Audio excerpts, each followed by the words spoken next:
everyone, so I thought I will make this next video to encourage you to paint figures even if you are not really good at it. I myself find legs and arms quite difficult to paint, but what I have done just now, and in fact I tried to film the process, but I really can't say I'm happy. I don't feel that this is my style. So what I have done here, so I've got a little clipping from a magazine that I saved from last year, so when I went on my summer vacation, and I thought I really would like to incorporate it somehow in my journaling.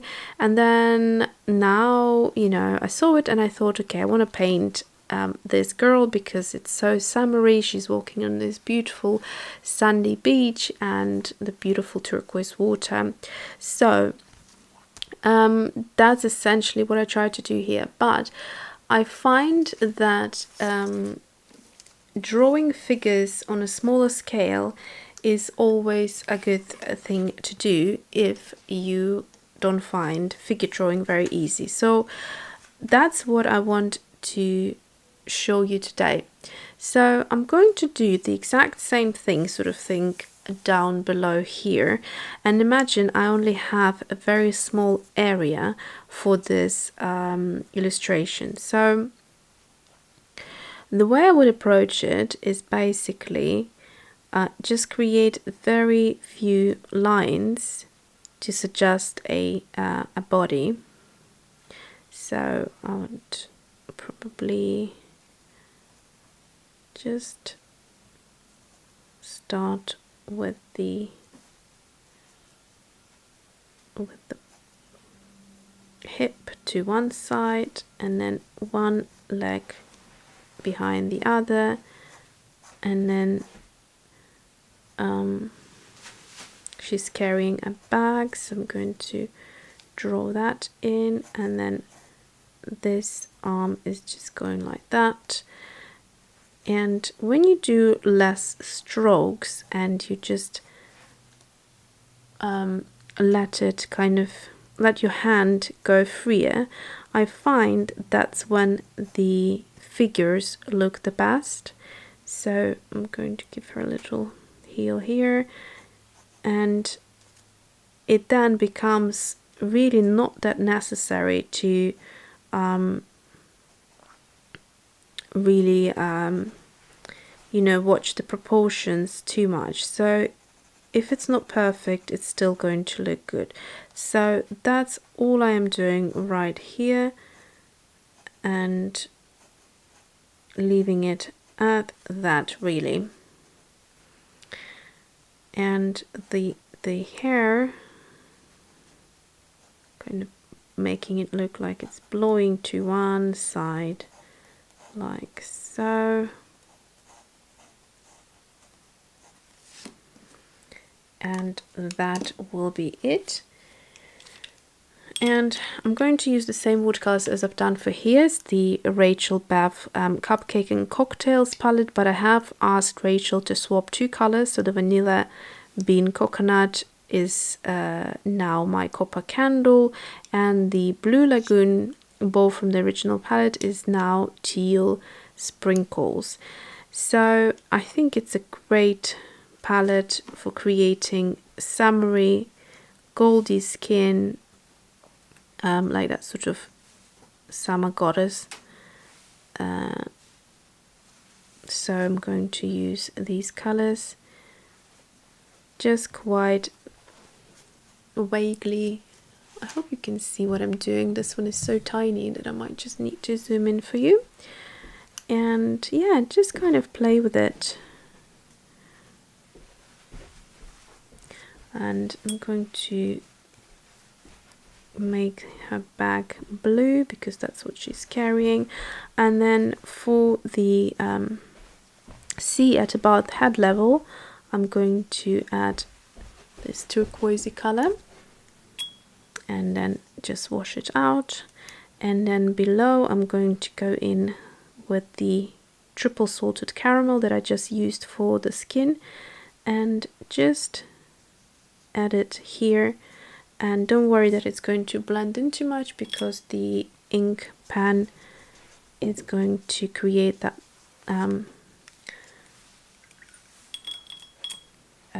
line that we need to separate the sand from the body.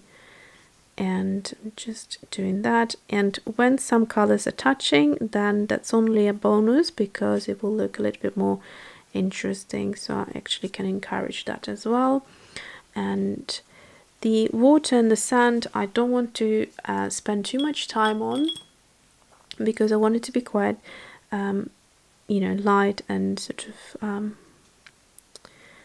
more of a background rather than anything else. I'm just going to do a bit of texture here, and that is it. And then once it has dried, I can then go into her hair, and you can see that color just went out. And again, you can do that. In fact, I'm going to dab it elsewhere just to create maybe kind of like a shimmery water element.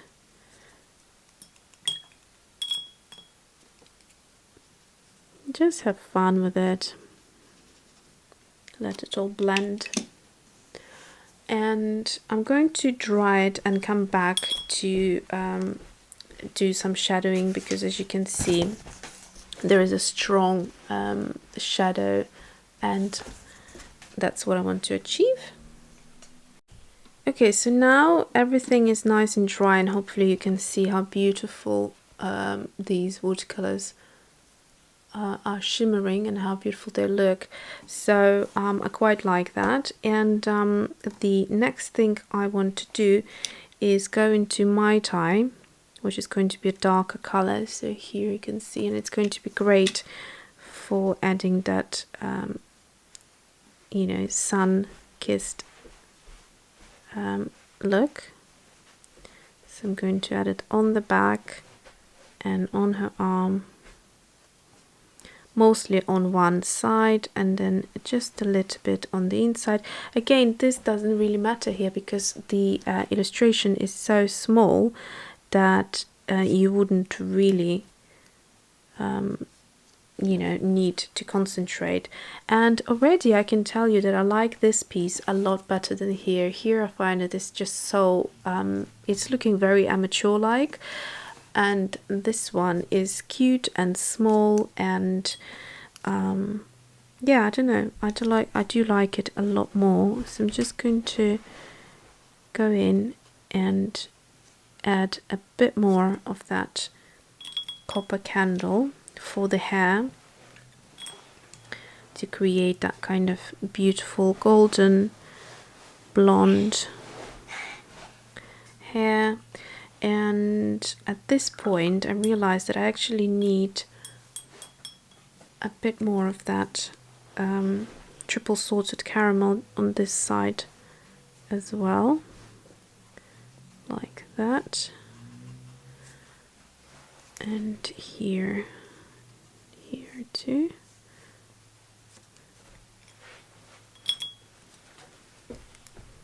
And then just wash it out slightly. Okay, and then let's bring out the bag again, because it's losing its color, and a little bit of that blue here and there. And that probably is it. But one thing that is important if you're drawing a figure, even if it's so small, it kind of, I mean, okay, we can see that there is no face, we can see the hair, but to suggest that it's the back side rather than the front, I find that if you draw in the butt cheeks, just little lines like here, it makes it look a little bit more like the back of a person. So I'm just going to dry it and then draw those lines. Okay, so here come the lines, just quite simple like that. And that is it. And then the final thing would be the the shadow. I'm going to use the sample, the city sidewalks that Rachel included in my palette, and just include that kind of, you know, when you're walking on a beach, you always have this long kind of shadow, and that's essentially what I'm doing. I don't want it to be too harsh because you can see the rest is so very light that I just want to suggest a very light shadow as well, just to go in. And there you go, that's it. And I personally I find it so nice. I just want to cut it out and stick somewhere else, because I don't know, scaling it down makes it a lot more interesting for me. So here you can, I'm going to zoom out now and you hopefully can see the difference.